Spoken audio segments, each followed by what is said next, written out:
அன்பான உறவுகளுக்கு வணக்கங்க. விஜயா சிந்தாமணி வீட்டுக்கு போதுங்க. போயிட்டு செம்மையா கிழிச்சு கட்டுது. ஏண்டி என்னடி நினைச்சிட்டு இருக்க? என்ன நினைச்சிட்டு இருக்க? எப்படிலாம் என் வீட்டை வாங்க நினைச்ச? வாங்கிட்டோம்ல. நான் பெத்தது முத்துடி. என்ன நீ பெத்ததை பத்தியா? சொத்தை போய் பிடிச்சிருக்கு. என்ன ரொம்ப பேசுறியா? மாஸ்டர் கொஞ்சிட்டு இப்ப ஏன் என்ன பேசுற? நான் சொல்றேன், இங்க பார், மரியாதை வெளில போ அப்படிங்கிறாங்க. என்ன வெளில போ? உன் புள்ள கண்டிப்பா தெருவுல போற அந்த ஒண்ணுக்கு இல்லாதவனை தான் கல்யாணம் பண்ணுவா. நடக்குண்டி பாருடி அப்படின்னு சொல்ல, என்ன ரொம்ப பேசுறியா? பார்வதியும் சேர்த்து கூட்டி போயிருக்கா. பார்வதி என்ன அப்படிங்கல. ஆமா, அவங்களுக்கு இப்ப அவங்க ஆட்டம் ஆடுறாங்க. மாஸ்டர் சொல்லி எப்படி குழஞ்சு பேசினேன். என்னென்ன பண்ண? முத்து மீனா மட்டும் அந்த காசை கொண்டாந்து கொடுக்கலன்னா இந்நேரம் அந்த வீடு ஓம் பேருக்கு வந்திருக்கும். அவங்க தெருவுக்கு போயிருப்பாங்கடி. ஏண்டி என்ன நினைச்சிட்டு இருக்க அப்படின்னு சொல்லிட்டு விஜய் என்ன பண்ணுது, பார்வதி இவள வாயாலாம் பேசக்கூடாது, நான் என் கையால் அடிக்கணும் பலான்னு ஒரு அறை கொடுக்க அப்படியே மறிக்குது சிந்தாமணி.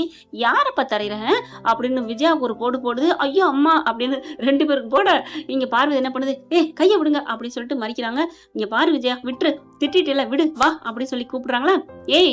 என் பிள்ளைக்கு பெரிய கோட்டீஸ்வரனா கட்டு வேண்டி பாருடி, அதையும் பாத்துலாண்டி. நான் கண்டிப்பா என் பிள்ளைகிட்ட சொல்லி அந்த சத்யாவுக்கு தாண்டி உன் பிள்ளைய கட்டி வைப்பேன். இது விஜயா சபதண்டி. பார்க்கலாம், இது சிந்தாமணி சபதண்டி அப்படின்னு 2 பேரும் தோல்ல தட்டிட்டு கிளம்புதுங்க. பார்வதி பாக்குது, 2 கிழக்கு மேற்குமா இருந்துட்டு இப்படி பாடு பண்ணுதுங்களே. இப்ப உங்களுக்கு கல்யாணம் பண்ணி வைக்கிறது விஜயா சொல்லிருக்கு. விஜயா சொல்ற மாதிரி கல்யாணம் நடக்கிறது நல்லதா, இல்ல சிந்தாமணி சொல்ற மாதிரி கல்யாணம் நடக்காம இருக்கிறது நல்லதா? முத்து மீனா நல்லவங்க, அவங்க கல்யாணம் பண்ணணும்னு தான் நினைக்கிறாங்க. அதனால விஜயா சொல்றதான் கரெக்ட். விஜயா நீ சொல்றதான் கரெக்ட், அவங்க 2 பேரும் கல்யாணத்தை பண்ணி வைப்போம். சூப்பர் பார்வதி, இப்பதான் நான் சொன்னதுக்கு நீ சரின்னு இருக்க.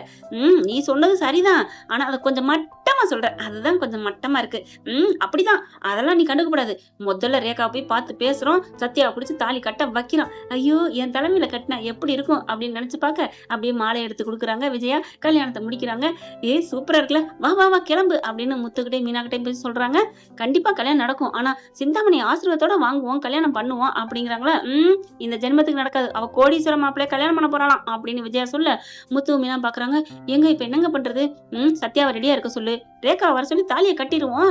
ரேகாவை தான் ஒளிச்சு வச்சிருக்காளுங்களே, அதெல்லாம் கண்டுக்காதீங்க, போனை வச்சு கண்டுபிடிச்சு கல்யாணத்தை முடிச்சிருவான் அப்படின்னு விஜயா செம்ம ஆர்வமா காமிக்குதுங்க. மீனா முத்துமே வாயடிச்சு பண்ணிக்கிறாங்க. என்னங்க உங்க அம்மா இப்படி அப்படிங்கல. அவங்கள யாராவது ஒருத்தவங்க டீஸ் பண்ணிட்டா அவங்க எப்படி இருந்தாலும் விடவே மாட்டாங்க. அதுதான் எங்க அம்மா விஜயா. இப்ப களத்துல இறங்கிருச்சு. நம்ம சும்மா இருந்தாலும் ரேகாவையும் சத்யாவும் அப்படியே 7 கோய்க்கு கீழே வச்சிருந்தாலும் தோண்டி எடுத்துட்டு வந்து தாலி கட்டி வைப்பாங்க, சாதிப்பாங்க பாரு.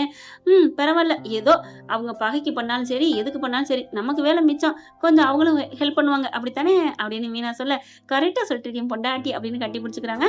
ஓகே ஃப்ரெண்ட், பார்க்கலாம், இப்படியும் போகலாம் தானே.